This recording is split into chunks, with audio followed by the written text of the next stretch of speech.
Good morning, नमस्कार दोस्तों, मैं हूं जितेंद्र और आप देख रहे हैं जितेंद्र एलएलबी। एक नई वीडियो में आपका बहुत बहुत स्वागत है। आज हम इस वीडियो में बात करने वाले हैं कि करंट अकाउंट क्या होता है। बहुत सारे लोगों को कन्फ्यूज़न होता है कि करंट अकाउंट क्या होता है। जब आप बैंक में जाते हैं तो आपको देखने के लिए मिलता है कि एक सेविंग अकाउंट होता है, एक करंट अकाउंट होता है। तो इस वीडियो में आज हम पूरी बात करेंगे करंट अकाउंट के बारे में कि करंट अकाउंट कैसे खुलवाएं, करंट अकाउंट कैसे खुलता है और करंट अकाउंट खुलवाने के क्या क्या फ़ायदे होते हैं और करंट अकाउंट कौन खुलवा सकता है। चलिए हम वीडियो शुरू करते हैं और जानकारी को एक बार देख लेते हैं। दोस्तों, जब आप बैंक में जाते हैं तो आपको देखने के लिए मिलता है कि आपके पास दो ऑप्शंस होते हैं कि आप करंट अकाउंट खुलवाना चाहते हैं या आप सेविंग अकाउंट खुलवाना चाहते हैं। हम बात करने वाले हैं करंट अकाउंट के बारे में। देखिए, जब आप बैंक में जाते हैं तो आपको करंट अकाउंट खुलवाने के लिए क्या क्या चीज़ें होती हैं और कैसे खुलवा सकते हैं, ये सारी चीज़ें ही हम इस वीडियो में बात करेंगे। देखिए, कोई भी व्यक्ति जब बैंक में जाता है तो करंट अकाउंट खुलवाता है। ये करंट अकाउंट कौन खुलवाते हैं? करंट अकाउंट एक बिजनेस करने वाला व्यक्ति खुलवा सकता है। अगर आपकी कोई फर्म है, आप कोई बिजनेस करते हैं, कोई कंपनी चलाते हैं, कोई संस्था है, तो आप उसके नाम से करंट अकाउंट खुलवा सकते हैं। मैं आपको बता देता हूँ कि करंट अकाउंट जो है ना ही तो किसी सेविंग्स के लिए खोला जाता है और ना ही किसी इन्वेस्टमेंट पर्पस के लिए खोला जाता है। अब दोस्तों, बात आती है कि करंट अकाउंट किस लिए खोला जाता है। देखिए, जब बिजनेस होता है उसमें ढेरों ट्रांजैक्शन होती हैं। एक दिन में कई ट्रांजैक्शन हो जाती हैं, महीने में ढेर सारी ट्रांजैक्शन हो जाती हैं। तो बिजनेस पर्पस के लिए करंट अकाउंट खोला जाता है। इसके कुछ अपने फ़ायदे होते हैं, इसमें कुछ यूनिक फीचर्स होते हैं जो एक बिजनेसमैन को दिए जाते हैं। अगर कोई व्यक्ति बिजनेस कर रहा है तो उसका करंट अकाउंट खोल दिया जाता है और उसको वो सारे फीचर्स दिए जाते हैं करंट अकाउंट के थ्रू। दोस्तों, अब बात करते हैं मिनिमम बैलेंस लिमिट के बारे में। देखिए, जो करंट अकाउंट होता है उसकी एक मिनिमम बैलेंस लिमिट होती है कि महीने में जो है आपको इतनी बैलेंस को मेंटेन करके रखना है। ये लिमिट जो है 5,000 से 10,000 हो सकती है। ये जो लिमिट है आपके जो खाते की सर्विस है और बैंक की जो सुविधा है, आप किस बैंक में खाता खुलवाते हैं उस पर निर्भर करती है कि किस बैंक की कितनी लिमिट है। आपको उस लिमिट को मेंटेन करना होता है। अगर कोई भी करंट अकाउंट धारक यानी कि जिसने करंट अकाउंट खुलवा रखा है वो इस लिमिट को मेंटेन नहीं करता है तो उस पर पेनल्टी लग जाती है, उसको पेनल्टी देनी होती है। दोस्तों, करंट अकाउंट की एक बात ये भी होती है कि उसमें जितना भी पैसा पड़ा होता है यानी कि जितना भी पैसा डला होता है उस पर ना ही तो कोई ब्याज दिया जाता है। इसके अलावा अकाउंट में कोई फीचर्स दिए गए हैं, कुछ सर्विसें ली गई हैं तो उनका अलग से चार्ज देना होता है।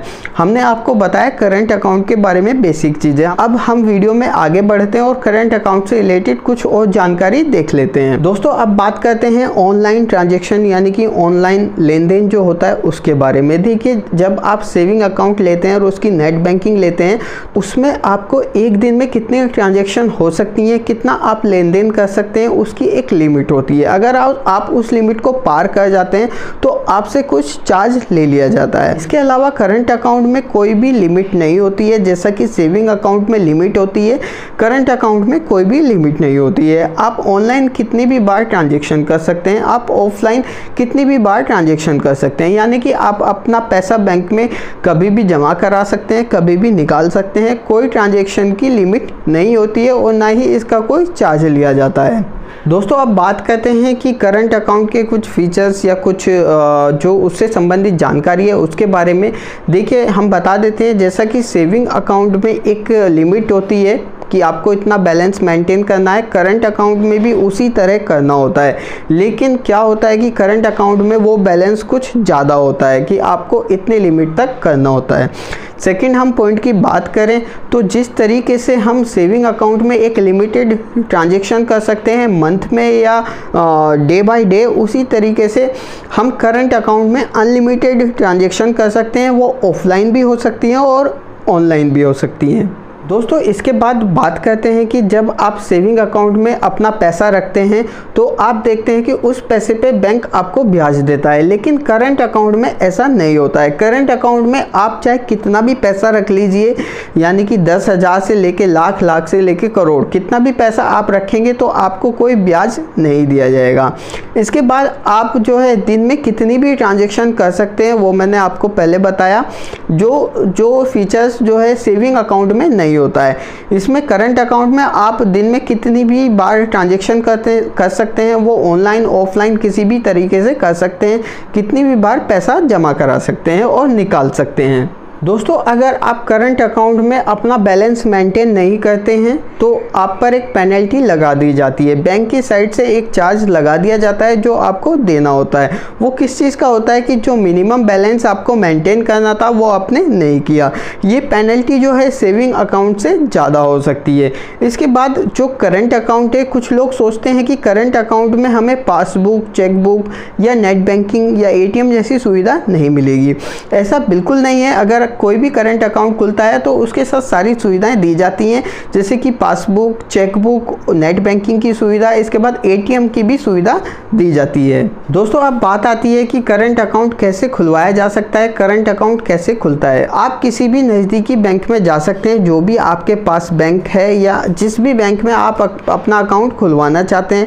वो बैंक सरकारी या प्राइवेट दोनों तरह के हो सकते हैं। सभी में जो है सेविंग अकाउंट और करंट अकाउंट ओपन किया जाता है। बैंक में जाकर आपको करंट अकाउंट से संबंधित जानकारी लेनी होती है। करंट अकाउंट ओपन के लिए फॉर्म लेना होता है। उनसे कुछ जानकारी लेनी होती है कि हमें इसमें क्या क्या डॉक्यूमेंट लगाने हैं, उन सभी नियम और शर्तों को जानना होता है। इसके बाद जो है सभी डॉक्यूमेंट को अटैच करके आप अपना फॉर्म जो है सबमिट कर सकते हैं और सबमिट के बाद जो है बैंक अपना प्रोसेस कर देता है और आपका करंट अकाउंट ओपन हो जाता है। ज़्यादा इसमें कुछ रॉकेट साइंस नहीं होता है। आप जो है अपनी सुविधा के अनुसार करंट अकाउंट खुलवा सकते हैं।